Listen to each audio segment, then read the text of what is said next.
Estimados estudiantes, tengan todos un cordial saludo. Bendiciones a ustedes y a su familia. Sabemos de que América está constituida por unas etapas históricas. La primera es la época indígena, la segunda es la época hispánica y la tercera es la época republicana. Exclusivamente vamos a tratar en el día de hoy sobre la época hispánica y vamos a responder al siguiente interrogante. ¿Qué transformaciones produjo la conquista y la colonización en el territorio colombiano? Pero antes de responder ese gran interrogante, vamos a escuchar y vamos a analizar esta bonita reflexión.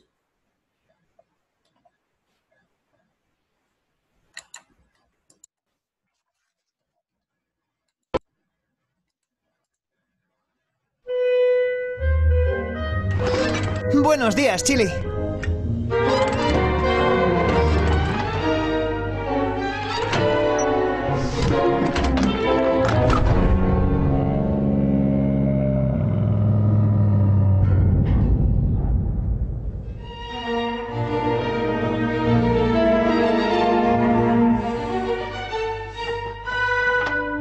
Oh, menudo chasco.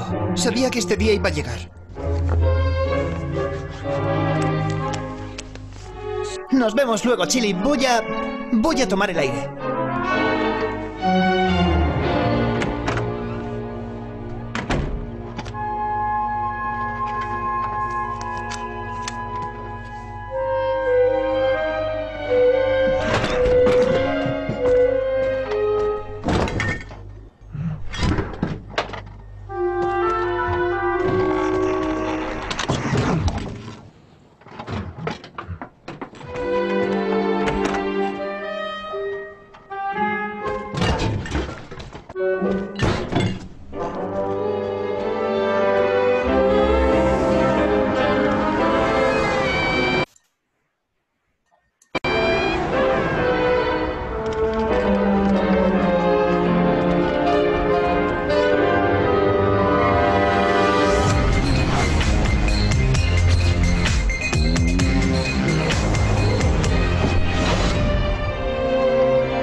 Oigan, disculpen.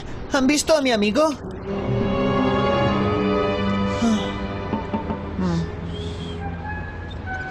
Gracias.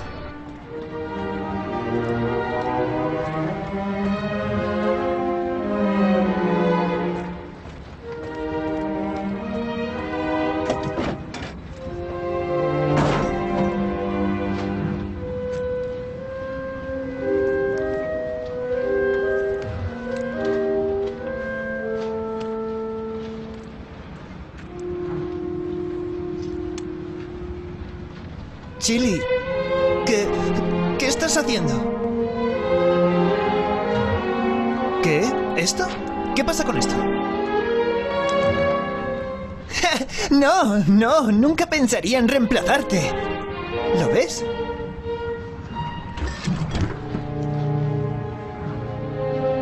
Ay, no deberías sacar conclusiones como esa.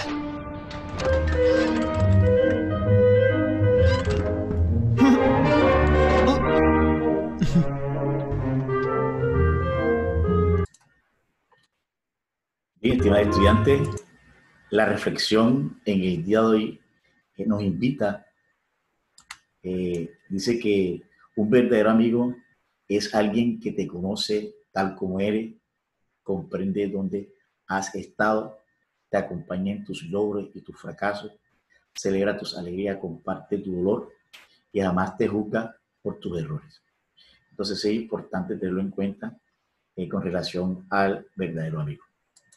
Seguimos con algunos conceptos que hay que precisar, como el de conquista, como el de la Real Audiencia, otro concepto como mestizaje, por último, concepto de cabildo.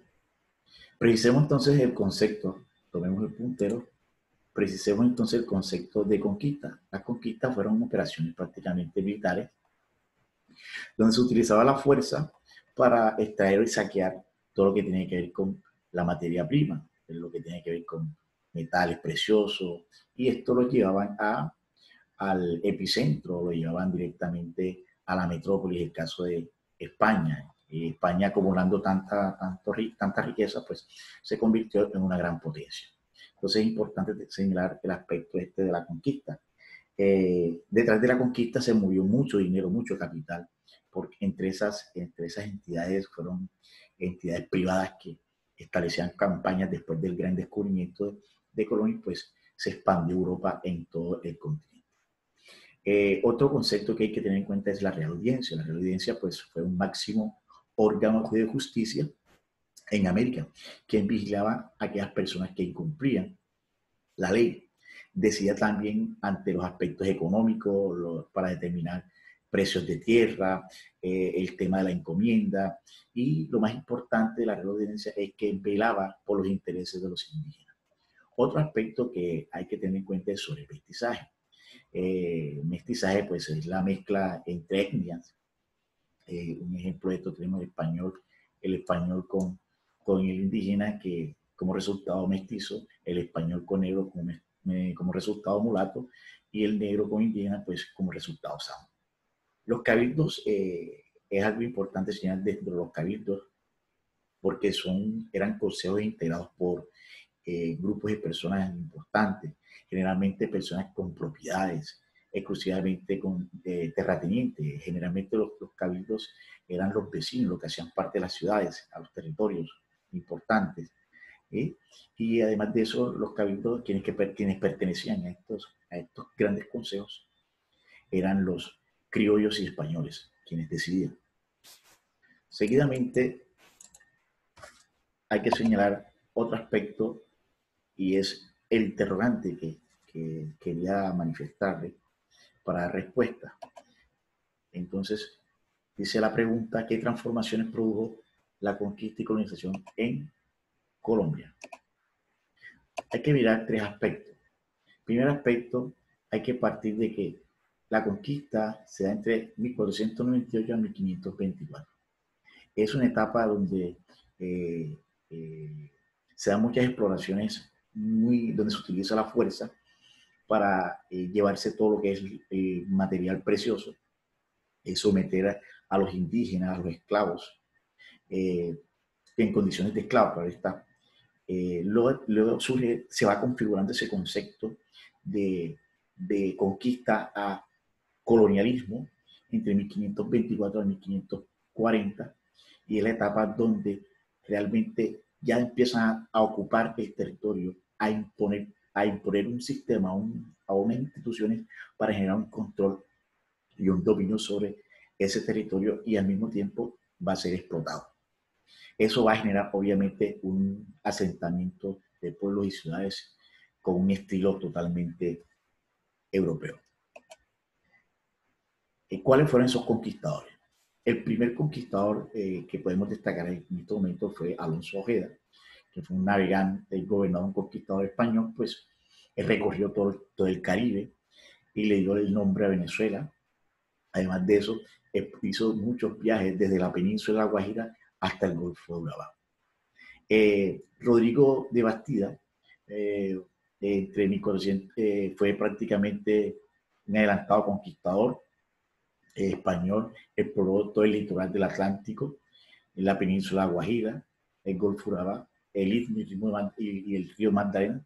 Fundó la primera ciudad de Colombia, que fue Santa Marta, el 29 de julio de 1525.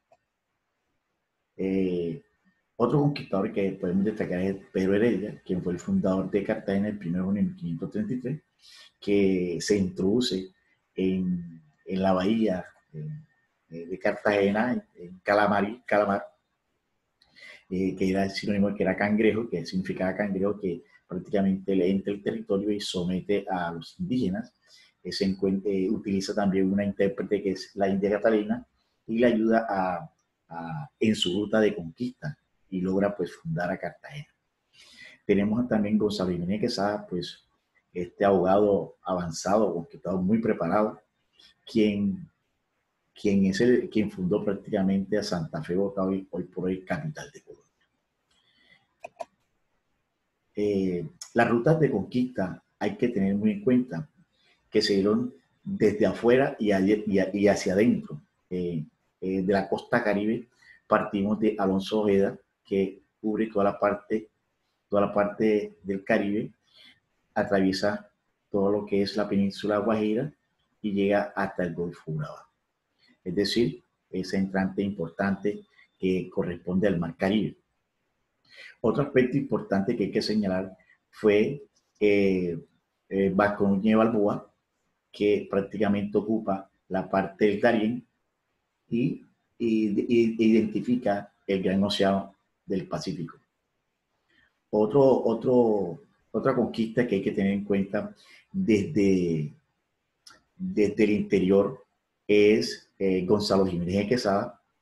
Gonzalo Jiménez de Quesada, que penetra desde las costas, penetra todo el interior pues, y se ubica y funda a Santa Fe Bogotá en la zona cundiboyacense, lo que tiene que ver con el altiplano que corresponde a esa cultura que tuvo en enfrentamiento con este personaje importante que eran los muiscas, cultura chicha, que eran los mismos chichas.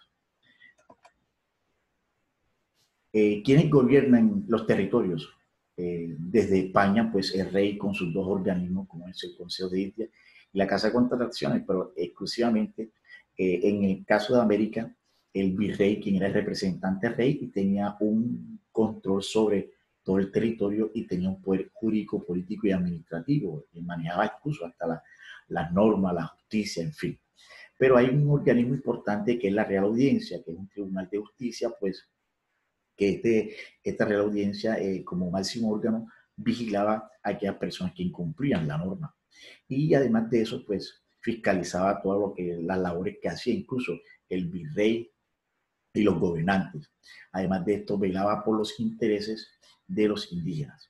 Otro estamento que hay que señalar son los gobernadores y las capitanías generales, que eran ambas tenían que ver con las jurisdicciones territoriales que hacían parte al virreinato.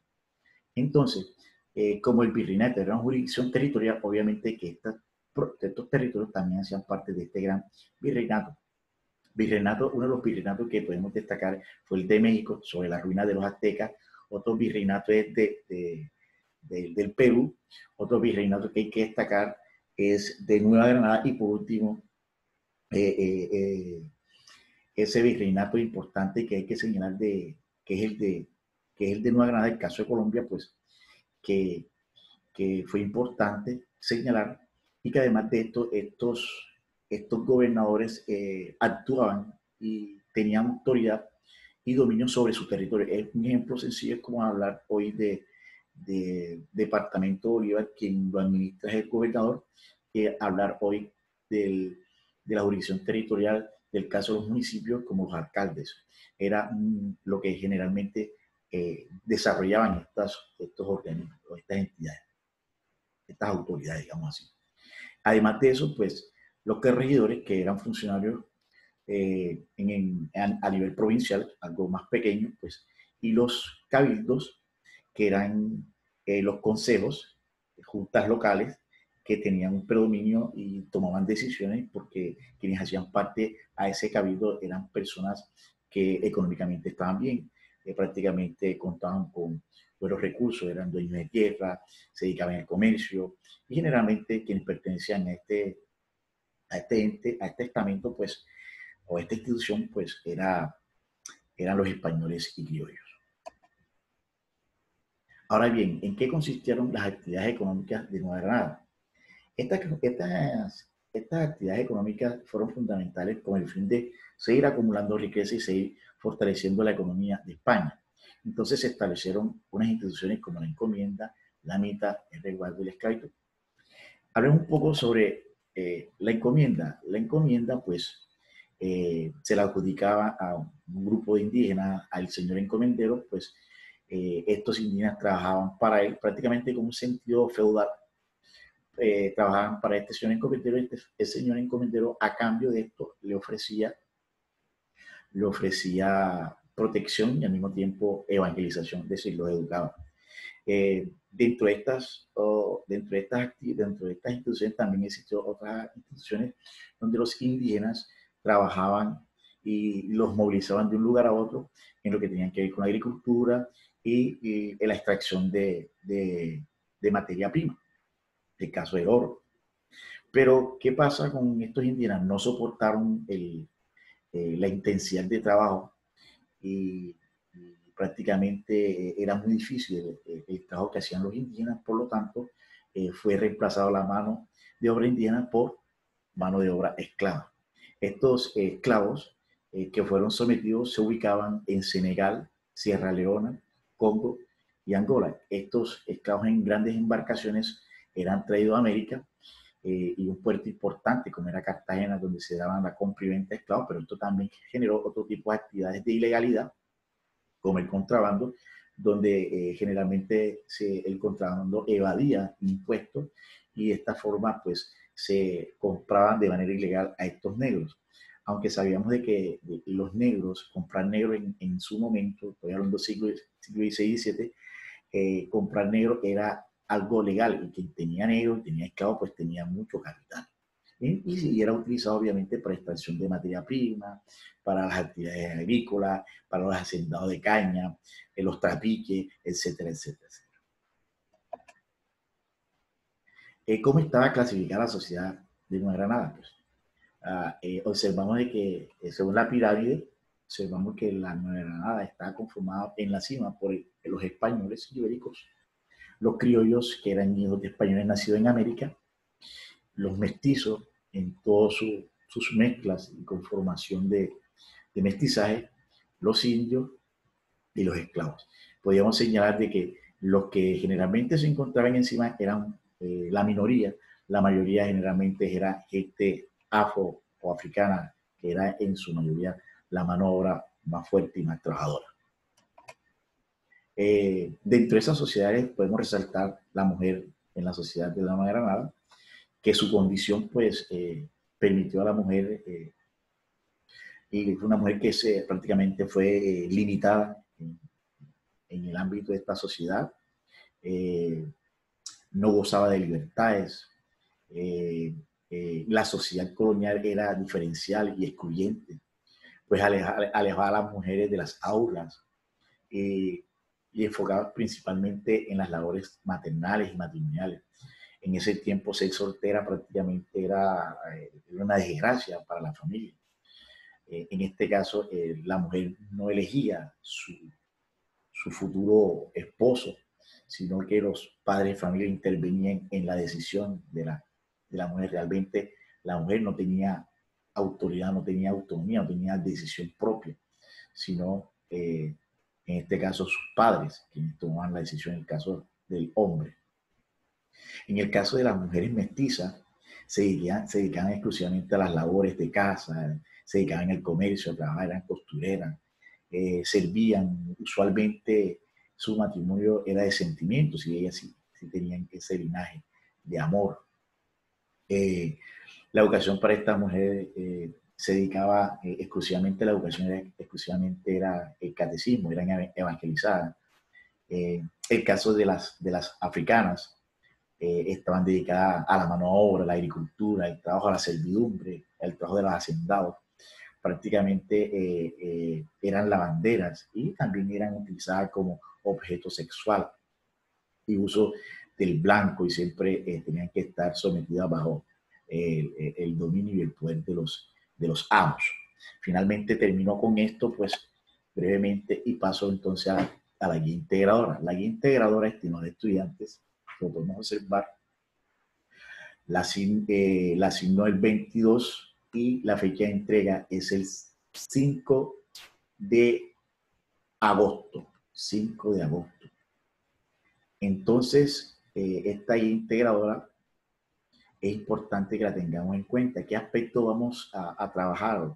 ¿Qué, qué temática hice énfasis exclusivamente sobre conquista y colonialismo en Colombia?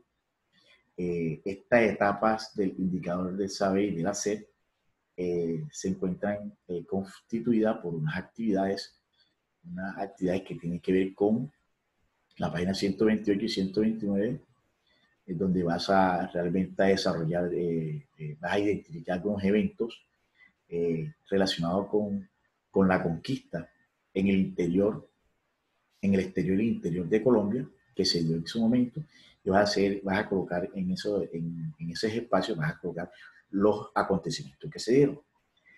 También contamos con un link de complemento y una lectura que se titula Indígenas y Españoles, el cual tiene algunos interrogantes que tú tienes que obviamente establecer tus argumentos. Es recomendable, por favor, que hagamos una buena lectura para tener suficiente criterio conceptual y establecer unos argumentos bastante apropiados e interesantes. Otro aspecto importante en el saber hacer es exclusivamente establecer como una comparación entre el rol de la mujer y con la mujer actual, la mujer contemporánea. Es importante que te apoyes en la página 138 a la 139 y también puedes utilizar este link de consulta que me parece bastante interesante o acudir al foro de inquietudes.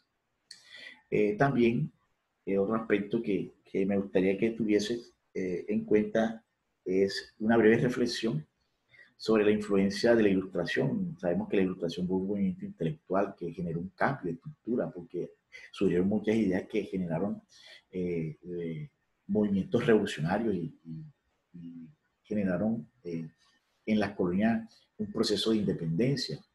Cambió prácticamente para muchos la vida de los latinoamericanos, aunque siguen vigentes algunas cositas que todavía han quedado en el tiempo.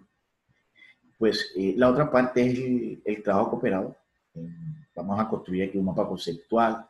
Yo pues, diría un mapa conceptual, quien tenga la oportunidad de tomar otra iniciativa o crear de pronto un videoclip, hacer una infografía, es decir, de una manera espontánea, que ustedes de una manera creativa ustedes puedan presentar algo novedoso, innovador.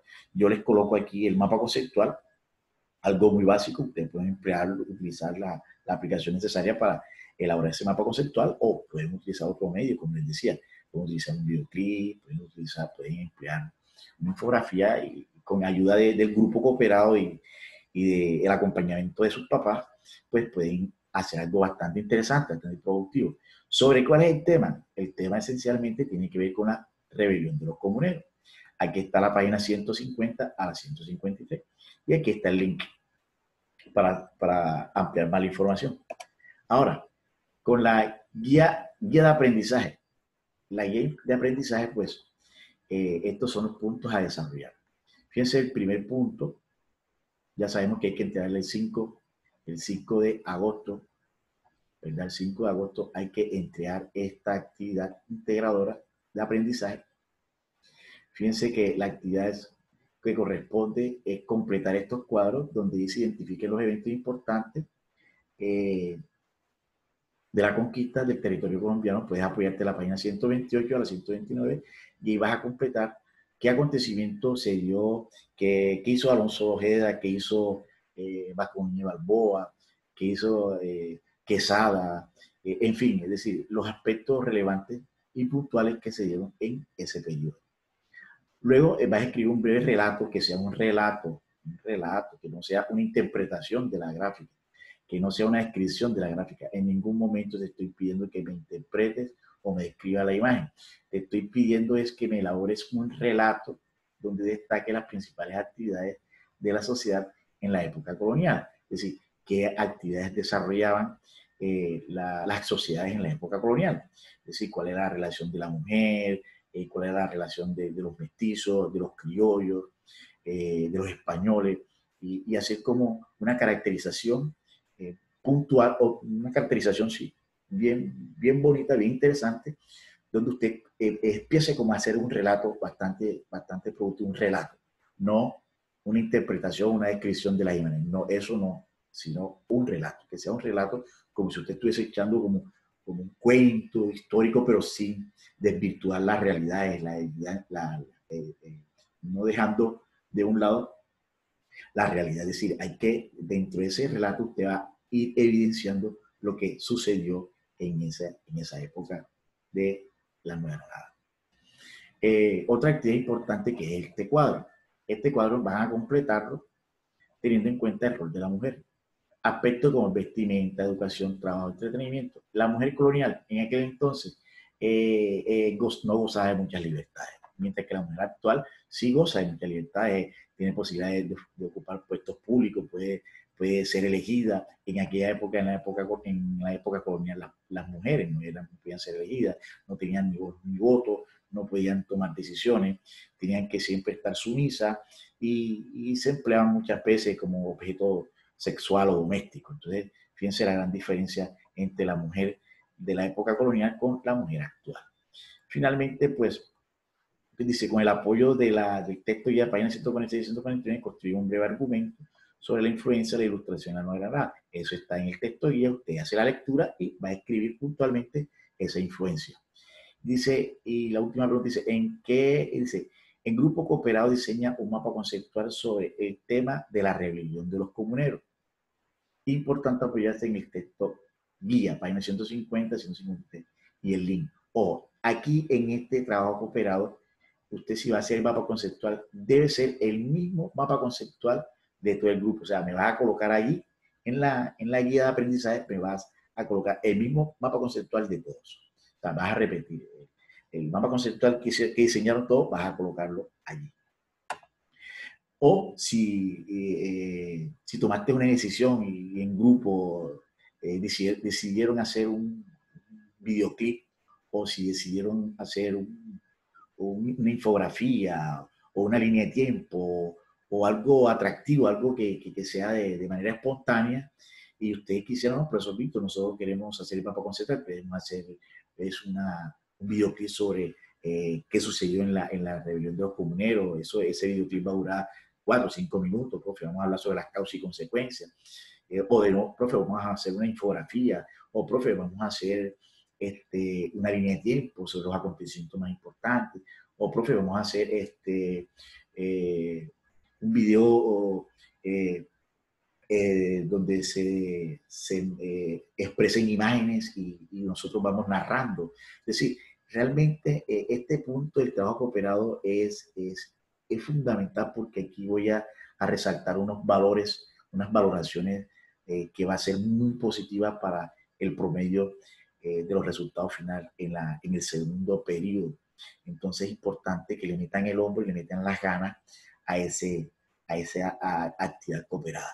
Entonces, esa es mi invitación, y finalizo con la rúbrica y les agradezco todo, y le agradezco de antemano pues su disposición, y me perdonan pues si tuve alguna dificultad, pues qué pena, disculpen, pero siempre lo hago con toda la disposición, las ganas.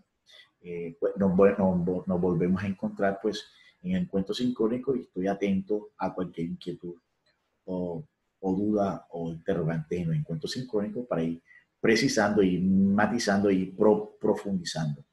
Y queda pendiente el taller práctico de saber que hay que hacer esa retroalimentación para recomponer esas valoraciones, y vamos entonces a sumar esas valoraciones con la retroalimentación, y es importante que justifiquen esas respuestas, las opciones correctas, ¿ok? Bueno, bendiciones, felicidades, y que Dios me lo bendiga a ustedes y a su familia.